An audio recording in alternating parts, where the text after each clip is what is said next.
ఇప్పుడు no cost cough syrup తో 60 రూపాయల విలువ గల ఇన్హేలర్ పూర్తిగా ఉచితం. దెబ్బకి దగ్గు జలుబు మాయం. హైదరాబాద్ లో వరద నిర్వహణకు మూసి పునరుజ్జీవమే ప్రత్యామ్నాయమని భావిస్తోంది ప్రభుత్వం. భారీ వర్షాలు పడినా తట్టుకునేలా వ్యవస్థల ప్రక్షాళన, ప్రత్యేక ప్రణాళికలపై దృష్టి పెట్టింది. నీటి ప్రవాహానికి వీలుగా డ్రైనేజీలు, ట్రాఫిక్ చిక్కులు లేకుండా చర్యలకు యాక్షన్ ప్లాన్ సిద్ధం చేయాలని సీఎం రేవంత్ రెడ్డి అధికారులకు ఆదేశాలు జారీ చేశారు. ఢిల్లీ నుంచి హైదరాబాద్కు రాగానే అధికారులతో అత్యవసర సమావేశం నిర్వహించారు సీఎం రేవంత్ రెడ్డి.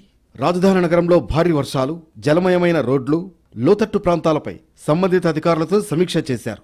మోస్తరు వర్షాలకే రోడ్లు నదులను తలపించడం, గంటల తరబడి ట్రాఫిక్ స్తంభించడం వంటి అంశాలు ప్రధానంగా చర్చకు వచ్చాయి. 3-4 నెలల్లో కురవాల్సిన వర్షపాతం మొత్తం ఒకే రోజు కురవడంతో నగరం అతలాకుతలమవుతోందని సమావేశంలో అధికారులు సీఎం దృష్టికి తెచ్చారు. వాతావరణ మార్పులే అందుకు ప్రధాన కారణమని, అందుకు తగినట్లుగా నగరంలో అన్ని వ్యవస్థలను ఆధునీకరించాల్సిన అవసరం ఉందని సీఎం అభిప్రాయపడ్డారు.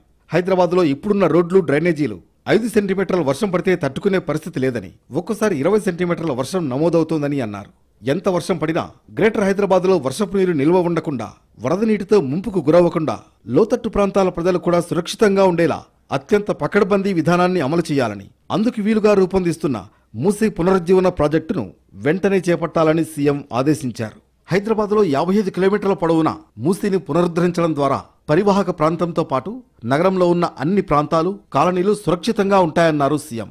వరదనీటి ప్రవాహానికి అడ్డంకులు ఉన్నందునే నగరంలో ఈ దుస్థితి తలెత్తుతోందని అధికారులు అభిప్రాయపడ్డారు. ఔటర్ రింగ్ రోడ్ లోపల ఉన్న కోర్ అర్బన్ రీజియన్లోని వరదనీటి సమస్యకు శాశ్వత పరిష్కారం దిశగా నగరంలోని అన్ని వైపుల నుంచి వరదనీరు మూసీకి చేరేలా ప్రణాళికలు సిద్ధం చేయాలని అధికారులను సీఎం ఆదేశించారు.